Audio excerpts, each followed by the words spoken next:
Welcome to the Holistic Psychiatry Podcast. I'm Courtney Brown Snyder, a physician and holistic adult and child psychiatrist.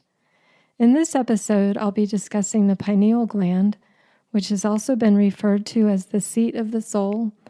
I'll talk about melatonin, our dreaming neurotransmitter, and I'll discuss sleep. So there's so much that can be said about sleep. I'll share what I find particularly interesting and important in this episode, and I look forward to discussing tools for optimizing sleep in a future episode. So here we go. 10 thoughts on sleep. Number 1, the pineal gland. This is a small gland in the brain between the back of our throat and the back of our head.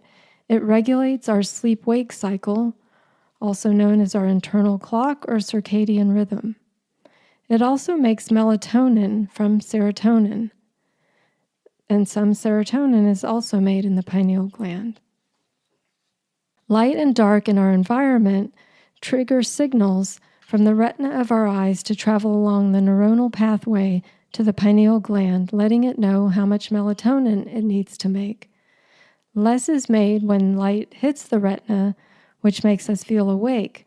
When it's dark, more is made and we feel sleepy. You might even say the pineal gland syncs our rhythms to that of the earth. Number 2, seat of the soul. Since ancient times and across various cultures, the pineal gland has been considered the third eye, as if it sees or perceives beyond the physical realm. It has been considered the door to higher consciousness, mystical intuition, and insight. The French philosopher, scientist, and mathematician René Descartes claimed the pineal gland was the seat of the soul. Somewhat fitting with this idea of the pineal gland as a connection between our physical being and a universal energy or divine force is fascinating research suggesting that the pineal gland may function as a transducer of external electromagnetic fields, and this goes beyond light. Number 3, fluoride. The pineal gland is highly vascularized. There is evidence that fluoride accumulates in the pineal gland on its own or through the assistance of calcium and causes inhibition of melatonin synthesis. For example, a study looked at fluoride exposure in older adolescents and found that those with higher exposure had higher odds of sleep apnea and were more likely to have later bedtimes and wake times.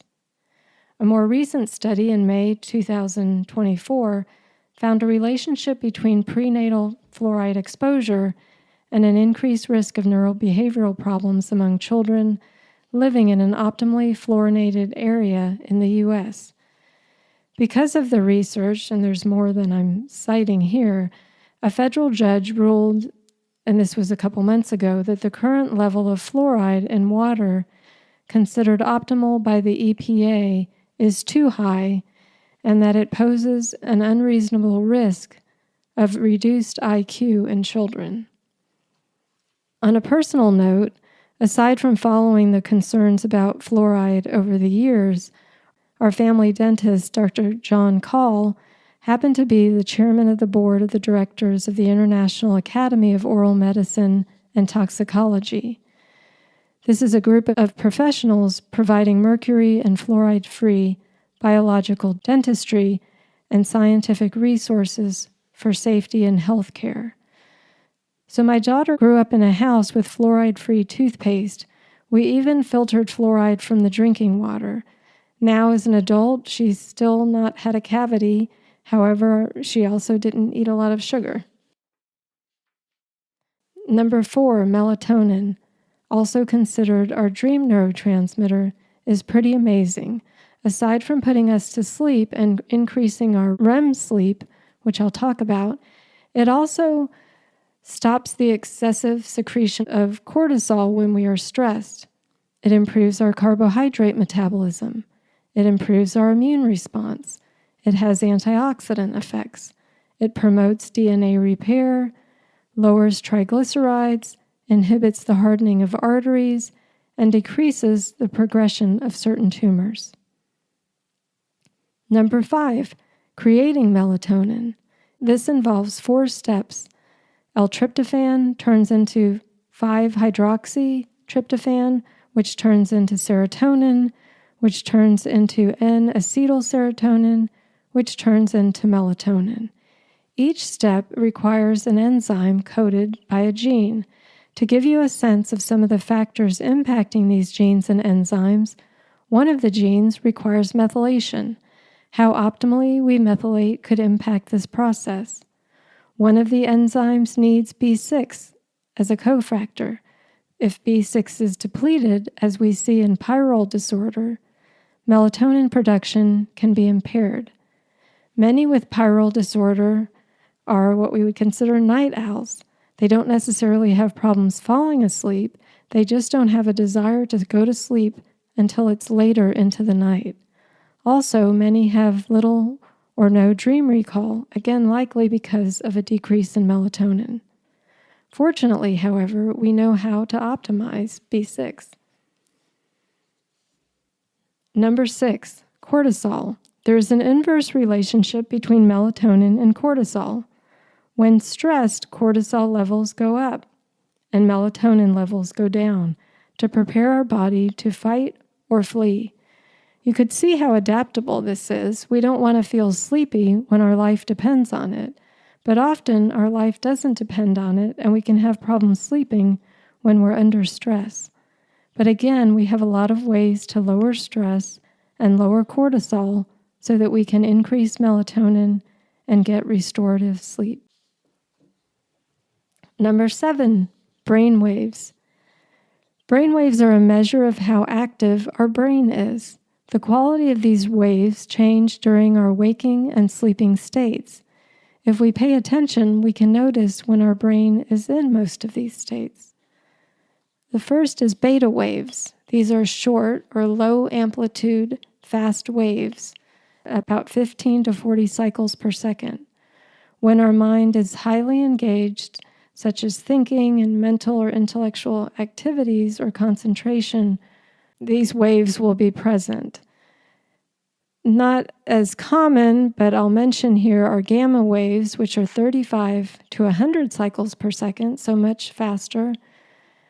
And these are called super learning waves and are involved in integrating thoughts, highly focused problem solving and learning. But normally we think more about beta, which I've just described. So after beta would come alpha waves, and this is non-arousal. So these are higher waves that last longer, and so these are 9 to 14 cycles per second. And this is when we take a moment to reflect, to meditate, or take a walk after we've been in that beta state where we are using more of our thinking. When we are in alpha to a degree, we are accessing more of the right brain. And when we are in beta, the first type I talked about, we are accessing more of the left brain. Again, we're engaged in thinking, whereas in alpha, we're more engaged in reflection. The next is theta waves, and this is daydreaming. And when we are prone to a flow of ideas, we're free of guilt and censorship. This is also present during REM sleep and when we are dreaming, so daydreaming and dreaming. Our mind is no longer focused on our external environment, our body, or time, and has shifted internally. Typically, this is a very positive mental state. Here again, there will be a greater amplitude and even slower frequency, so 5 to 8 cycles per second.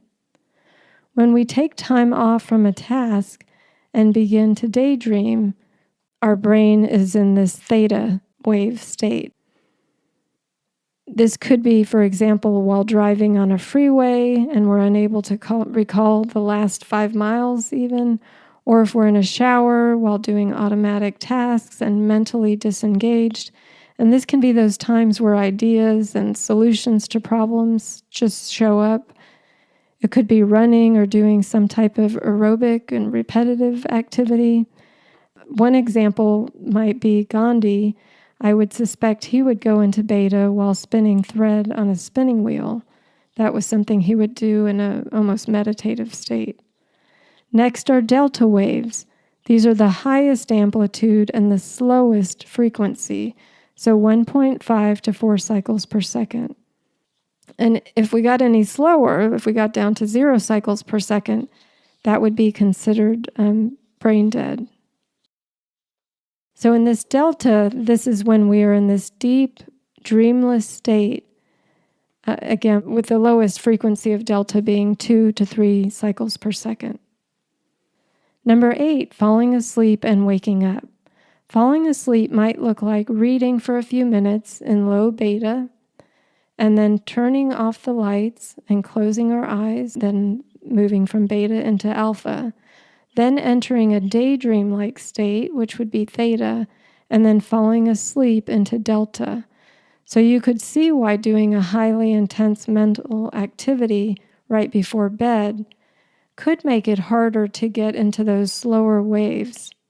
Conversely, when we wake or are woken, for example, by an alarm, we may come out of delta or even theta if we wake during REM sleep, and then move through theta if we're not already in it, then alpha, and then beta. And this is essentially how our mind returns back to the external world. Number 9, REM or rapid eye movement sleep versus non-REM sleep. So REM sleep is induced by melatonin, and in this state, we are in those theta waves that are used for when we're daydreaming or, in this case, dreaming. And the brain is more active, and this is when our vivid dreams occur. This plays a role in memory consolidation, learning, creativity, connecting ideas, and mood regulation. So this is all happening while we're in that REM sleep. There's an increase in blood flow and metabolism in certain brain regions. Our breathing becomes irregular, our heart rate increases, and our muscles become completely relaxed and limp.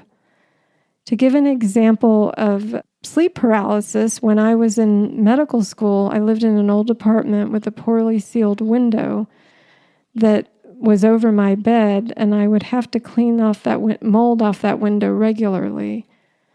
And when I lived there, I would have sleep paralysis, meaning my mind would wake up while my body was still in REM sleep. So essentially, this is waking up but being unable to move your body because, again, it's in that relaxed and limp state, typical of REM sleep. But again, with sleep paralysis, your mind is waking up, but your body is not. So it's a bit scary. And of course, I didn't know about mold toxicity at the time, nor could I confirm that was the cause, but I do suspect that was at play. So non-REM sleep, blood flow and metabolism are reduced, and our brain is in delta waves. In this state, our body is in a repair mode, building bone and muscle and strengthening our immune system. Number 10, sleep cycles. During our sleep, we are alternating between REM and non-REM sleep. This occurs in 90 to 110-minute cycles, though the first cycle can be shorter at about 70 minutes. We typically have about 4 or 5 cycles each night, and with each cycle, the amount of time we are in REM increases. So about 25% of the night we spend in REM sleep. And if we wake during REM, we're more likely to remember our dreams. So I hope I've helped increase your respect for the pineal gland, melatonin, and our natural rhythms. I look forward to connecting some of these dots to sleep disorders, tools for improving sleep, and understanding dreams from a neuroscientific, psychological, and spiritual perspective. Thank you for listening. If you'd like to receive these episodes or my newsletter in your mailbox each week, please consider subscribing at CourtneySnyderMD.com. Until next time, take care.